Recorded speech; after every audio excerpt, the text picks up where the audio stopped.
Good morning. I'm Dr. Steve Stites, Chief Medical Officer here at the University of Kansas Health System. Welcome back to Open Mics with Dr. Stites. Today, we're celebrating National Nurses Week and highlighting some of the nurses and nurse practitioners who help keep this health system running. You know, doctors can't do it alone. For example, in the outpatient world, I work closely with Joyce Funk, who's an outstanding nurse practitioner, and she is the brain, the heart, and the soul of our clinical practice. When I'm on the inpatient rounds, Jamie Clam is a star. She is a nurse practitioner who is caring for cystic fibrosis patients here on the inpatient side of our health system. When I go to rounds, Jamie has it all figured out. There's really not much I need to add. We're about to meet nurses who are managing some of the most important aspects of our entire health hospital: wound care, pain management, and infection prevention and control. We'll also hear directly from a patient and learn what excellent nursing care has meant for him. But first, let's do morning rounds. Mammogram recommendations have officially changed. A panel of government advisors called the U.S. Preventive Services Task Force now says all women age 40 and older should get a mammogram every other year. Previously, they recommended starting at the age of 50, but these new recommendations aren't exactly in line with the guidance from groups like the American Cancer Society. We're joined by Dr. Annalisa Winblad, who is a breast imaging specialist and the director of breast imaging here at the University of Kansas Cancer Center. Annalisa, welcome onto the program. Thank you for having me. Well, we're delighted to have you. Tell me, what science or data justifies dropping this age from 50 to 40? Breast cancer is really common. 1 in 8 women will be diagnosed with breast cancer in their lifetime, and 1 in 6 of those women will be in their 40s. In fact, most of the years of life lost due to breast cancer are from women aged 40 to 49. New studies show that when women are screened every year beginning at age 40, breast cancer death rate decreases by up to 42%. And the task force agrees that screening should start at age 40. So how come the American Cancer Society hasn't gotten in line with that? Well, most groups recommend starting at age 40, and most groups actually recommend starting every year at age 40. The task force has not updated those recommendations. They still recommend every other year, but most groups, most medical societies recommend screening every year beginning at age 40. We know that when women skip a mammogram, they're actually more likely to present with larger tumors that have spread. They're more likely to die from breast cancer or have worse outcomes.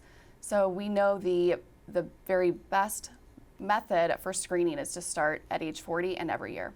So why are some of these guidelines talk about every other year? I don't get it. You know, some are 40, some 50 every year. To me, I'd want to have patients be the safest. You know, and it's interesting because the higher grade cancers, the more aggressive cancers, those are the cancers we want to find early because they grow fast. They're more likely to spread quickly. They're more likely to kill a patient, to cause breast cancer death. And when we screen every other year, those are the cancers we're going to miss. Those are the cancers we're going to allow to grow and spread. And those are the cancers that cause harm for our patients. So screening every year doesn't make sense. It doesn't go far enough for our patients, especially for some groups of women who are at even higher risk. So what do the new guidelines say about the racial disparity that are impacting African American women?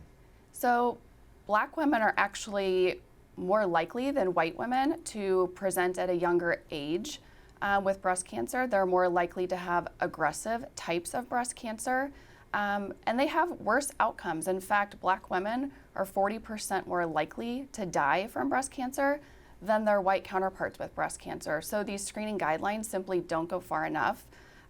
Patients need to be screened every year. In fact, I recommend that all women have a breast cancer risk assessment by age 25 to determine if you should start screening before age 40. So these guidelines are based on age. Could we think we'll see one day any more precise, personalized recommendations based on an individual's risk? Absolutely, and in fact, we already do this in many ways. Of course, age is a very important risk factor for breast cancer, and many of our guidelines recommend a starting age for screening. However, we know that some patients are at higher risk. This is one of the reasons that breast cancer risk assessment is recommended by age 25. If we identify women who are at high risk, we actually recommend earlier screening, and we recommend screening with not only a mammogram, but other types of screening tests such as breast MRI.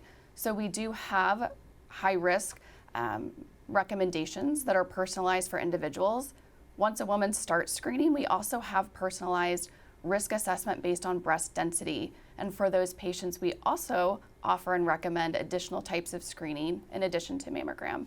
So this is already happening. Yeah, it sounds like that, which is really important. Now, there is still an incidence of breast cancer in men, especially with who may carry the BRCA1 or 2 mutations. Talk to us, when should they get started?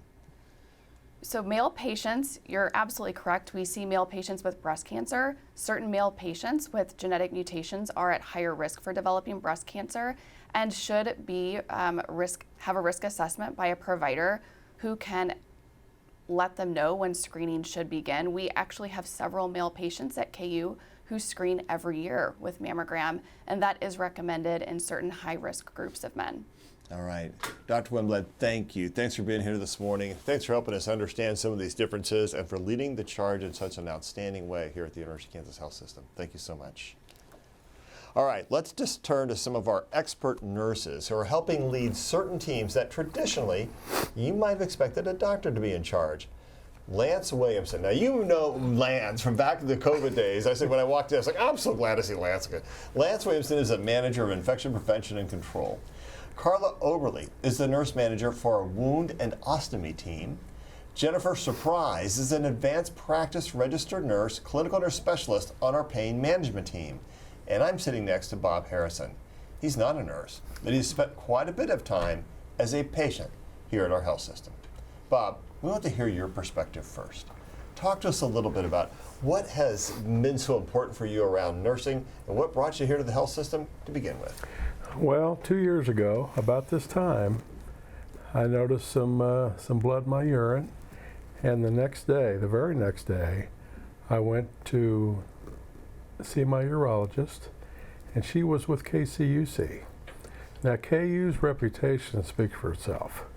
So what I did was I was referred over here to KU from my urologist over there at KCUC, and it's the best thing that ever happened to me.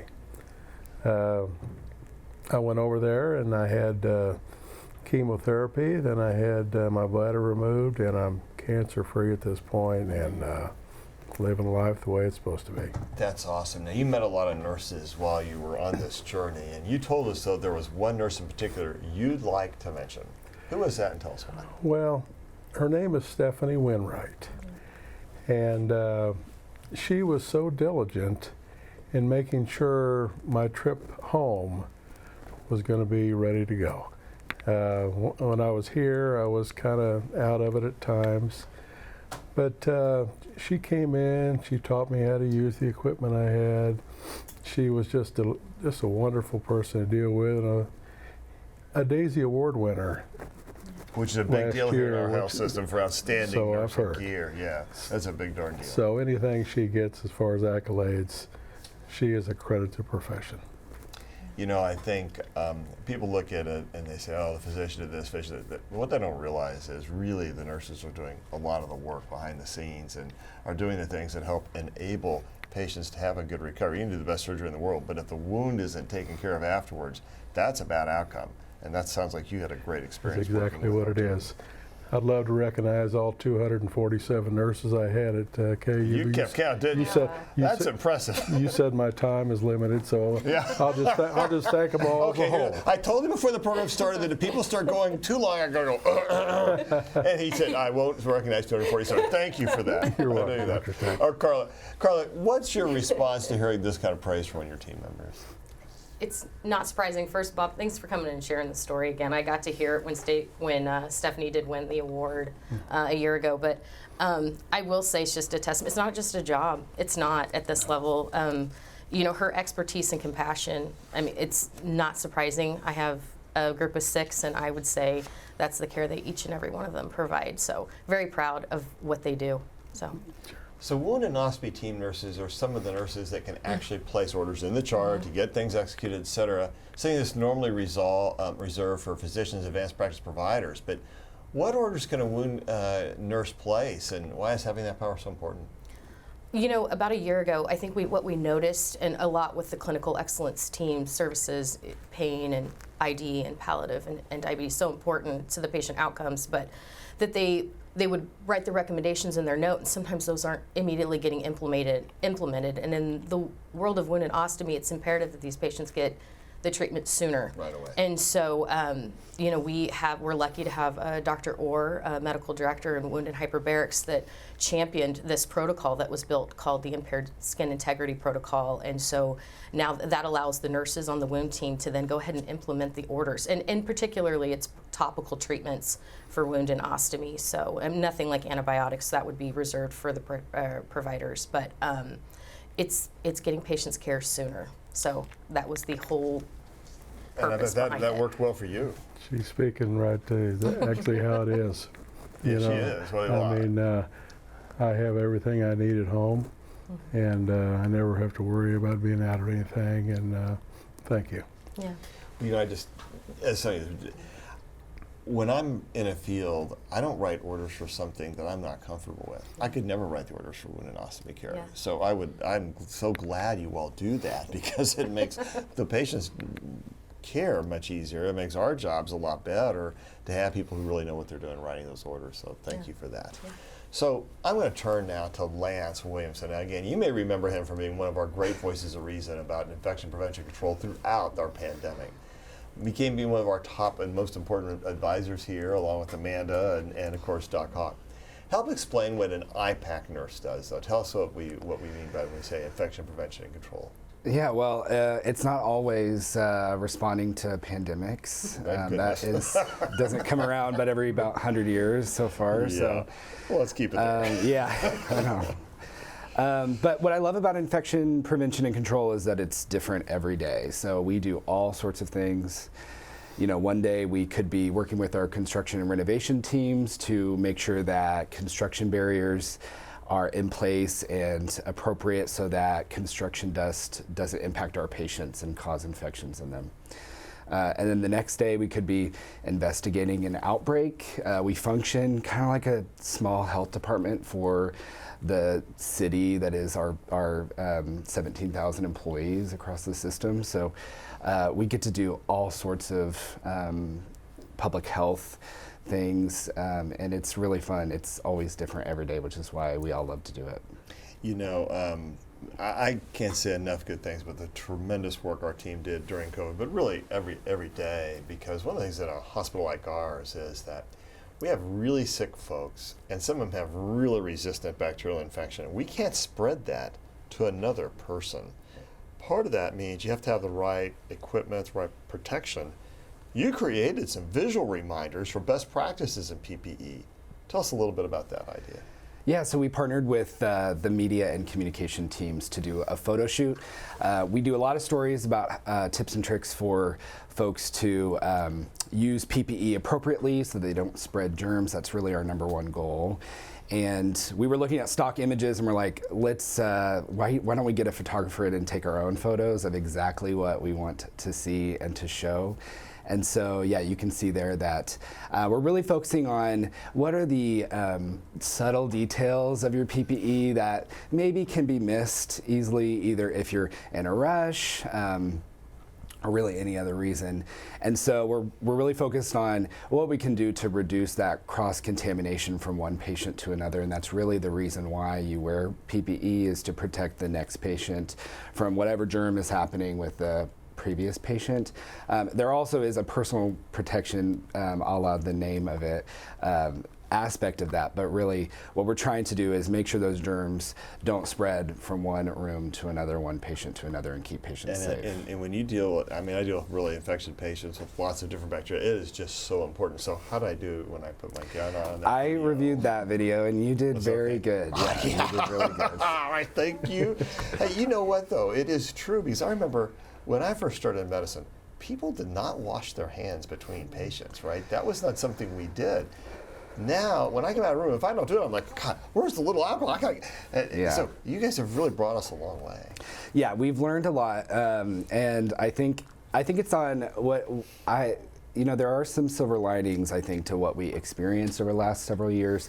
One of those is that I think the population at large understands the risk of germ transmission.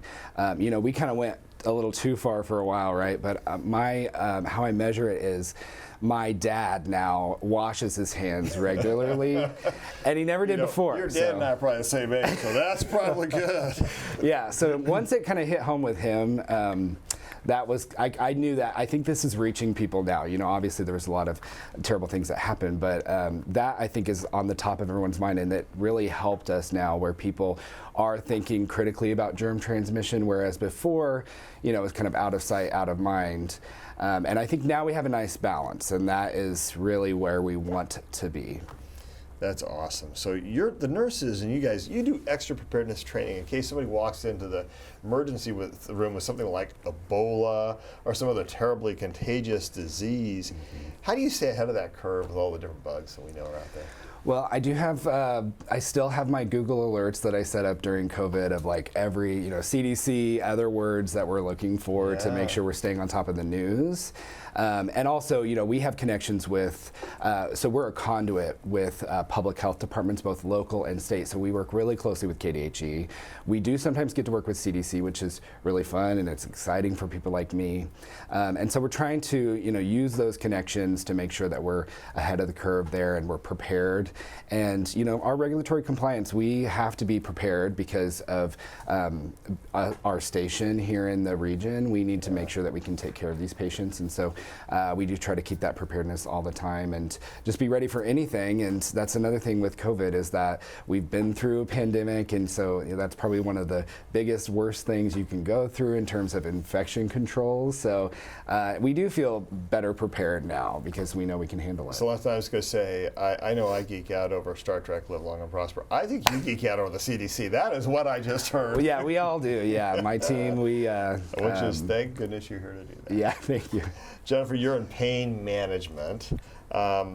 Are you guys typically helping patients with acute pain or chronic pain or both? Usually a little bit of both. Yeah. Yeah. I mean, it's rare that we just go and see somebody with, they've had a knee replacement or something. These are people who have had persistent pain for quite a while, and then they come in the hospital with a new situation or some illness, injury, whatever. So that's generally the ones that we end up seeing.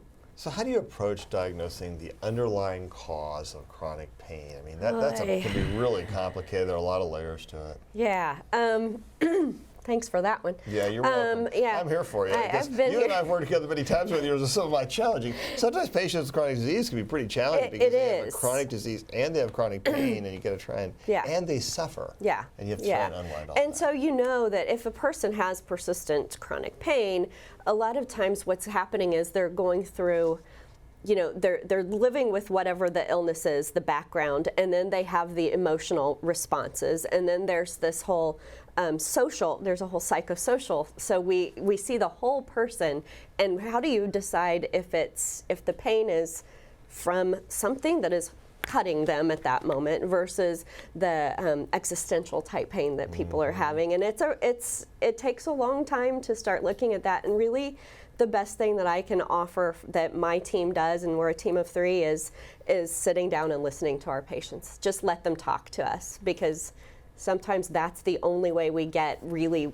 what is going on with what's happening with them. It's challenging right now in pain management, isn't it, with all the concern about narcotic addiction, et cetera. Talk to us a little bit about how you handle it around this whole concept of too many painkillers or... Yeah. From my point of view, I've seen it. I've come from where no one got pain medications because we didn't treat pain as well. Right. Then we went to that pendulum that swung to everybody gets whatever they want. Zero pain. We have to bring that back to the middle. And so the challenge is really looking at the different options that we have. We have wonderful anesthesiologists that do tremendous work in modalities, the interventions, but also we have to bring in the idea of you need to help yourself and empowering the patients themselves. And so we as nurses need to, I think our goal here is to provide empathy and understand that they're having the pain, but then bring with them along, help walk along with them so that we can actually empower the patient to say, some of these things might hurt you more in the long run. Absolutely. So we need to find some other way to help you. There has been the rise of some of the non-pharmacologic treatments for change, whether pain, whether it's cognitive behavioral therapy, et cetera. Talk to us about some of those. We go from even the minimalist of everybody gets a heating pad in this hospital, unless they've got a burn, or an ice pack or whatever. But all the way through to, like you said, I actually taught a class. I taught a class through the Turning Point about empowered relief, and that was an awesome, ability to really talk patients through why we have pain, but how you perceive it in your brain, and then how you can work through that using audio tapes and relaxation and to everything. I'm a huge fan of physical therapy from my own personal experience, and my father's had an amazing response here with PT. So there's a whole range of things that I don't think people know. I don't think they understand it's there. There are a lot of choices out there. Yeah. Okay, so to our nursing team, if a patient comes in and says, I don't want to see a nurse, I want to see a doctor, how do you handle that? Because sometimes that's not the right choice. They need to see the nurse. Go ahead. Well, somebody. I would almost say opposite for my team. If anything, a lot of the patients that the wound ostomy team see, they see them from the beginning and throughout. And so there's a trust and a relationship that forms. And often I actually get the request, like, where's the wound team nurse? I want I need the ostomy nurse. And they know, and they've developed that relationship. So I would almost say for my group, it might be opposite. Wow. You may have something different to say. Oh, we very often, we have, we have a lot of patients that we see repeatedly. They come in the hospital for their illness and we see them again and again.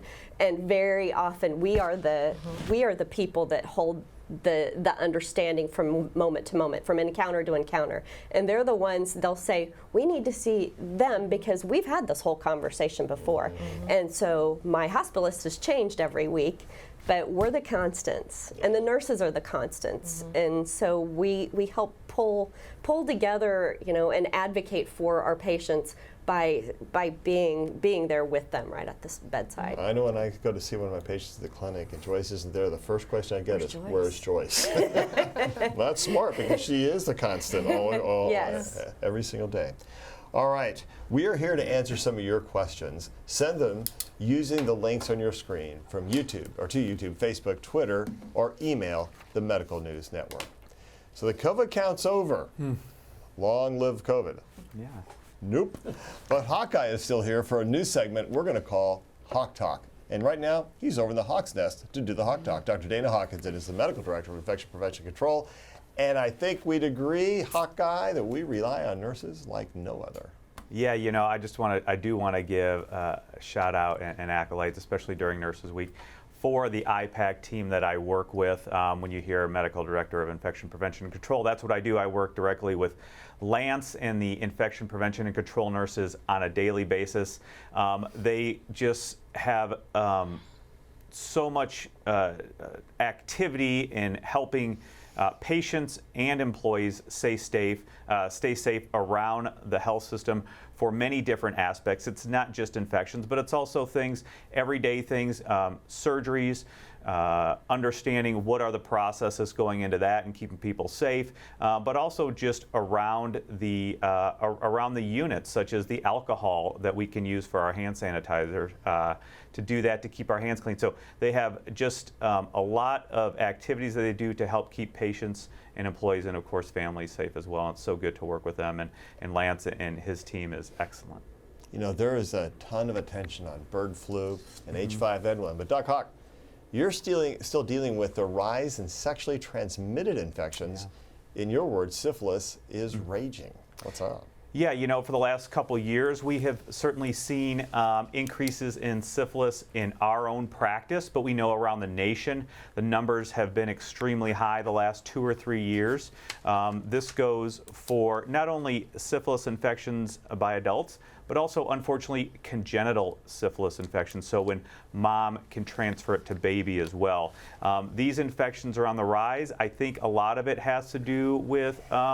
public health infrastructure and funding and the ability to get the education out to people to understand to go get tested on a frequent basis, especially if you are involved with multiple partners or may think you have had exposure. It's very important to have access to places where you can get tested frequently to get treatment. So, all over the nation, especially in places like South Dakota, Ohio, but there are many places other than that as well that have seen rises in syphilis cases, but also, unfortunately, congenital syphilis cases, which can affect baby in many different ways.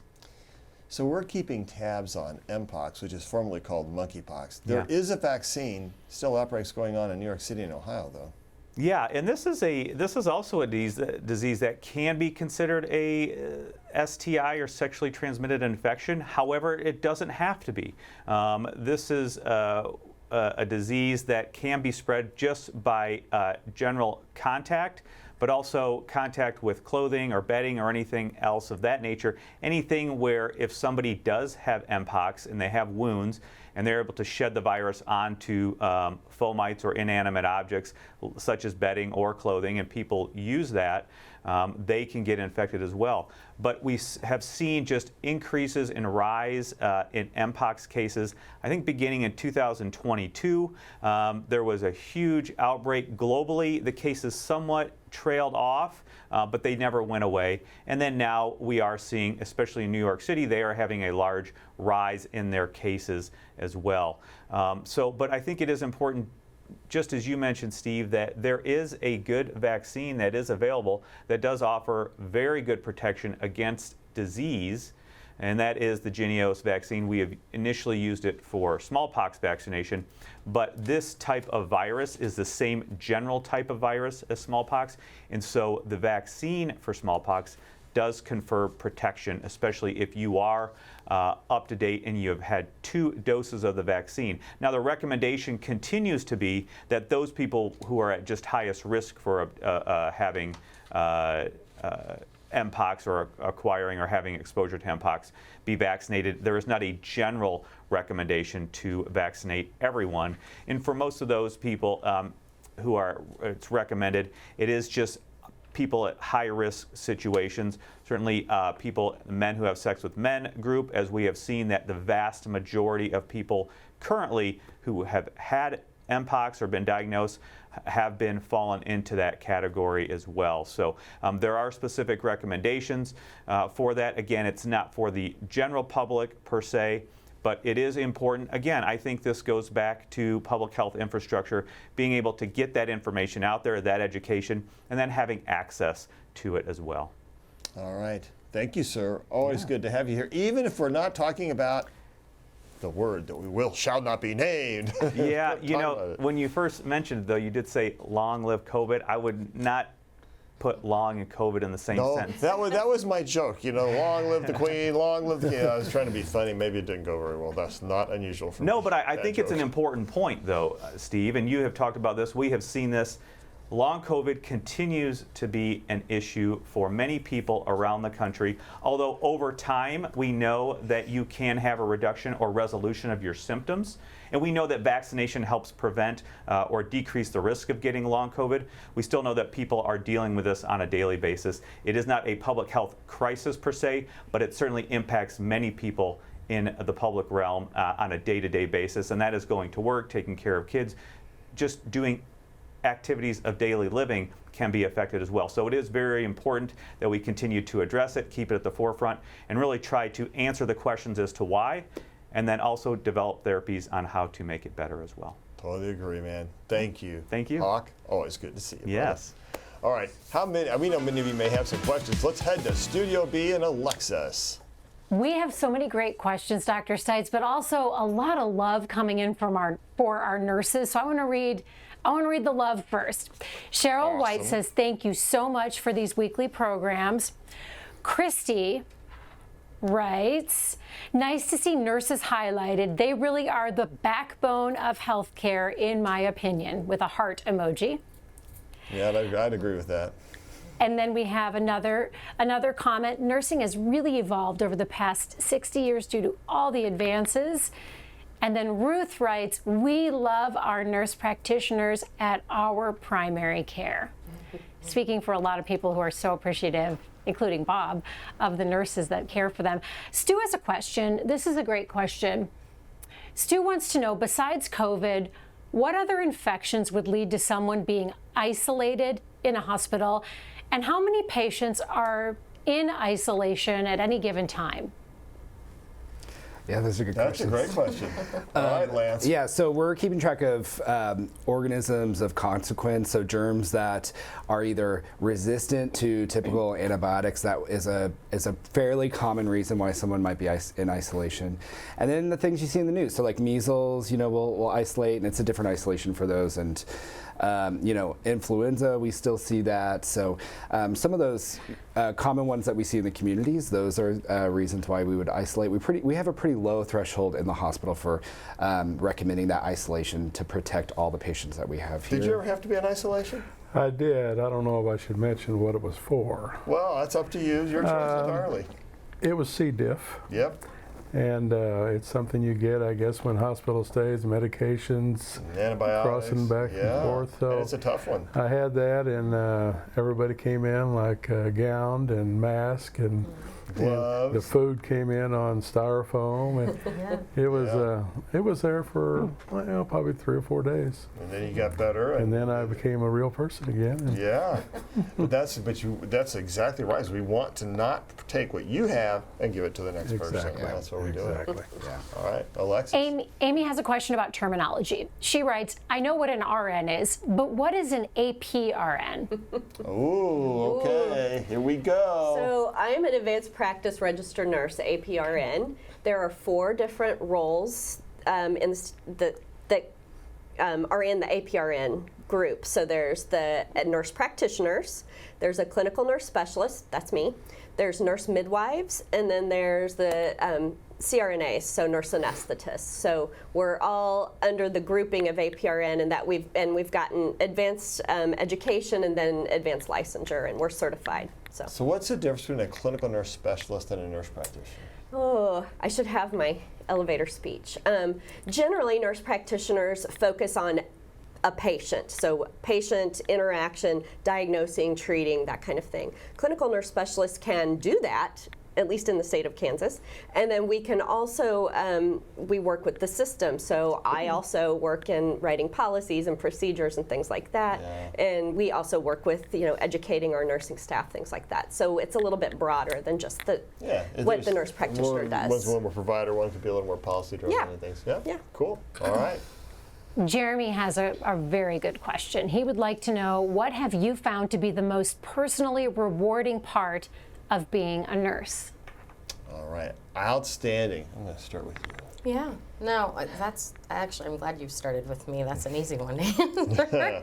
I think most of us, at the table, and probably just any nurse in general, but it's about patience and taking care of people. I think there's something innate a lot of us have as far as wanting to take care of people and being nurturing. And I think those are important characteristics to have in nursing. And I think there's purpose. There's purpose in nursing, and taking care of people and seeing them through their journey, whether you're in the hospital or the clinic setting, and just watching it from the beginning to end. It's rewarding. It's a rewarding a career. So. Jennifer, what do you say? I ditto what Carla said. I think that just being able to meet people and get very we're very intimate with our patients, and so that really it's a relationship that some people would never be able to get again. Yeah. Lance? Yeah, I think as a public health nurse and infection preventionist, I really like that we can impact populations, and we see that with all of the work that we've done. It's really rewarding, and I feel good going home after I do this work. I'm glad you're here. What would you say your daughter, isn't my daughter a nurse here? Yes. What would she say? Well, she is as nurturing as she can be, and lucky for her kids, right, and her husband, because she's that way. That's the way she's always been. I'm very proud of her, and sky's the limit.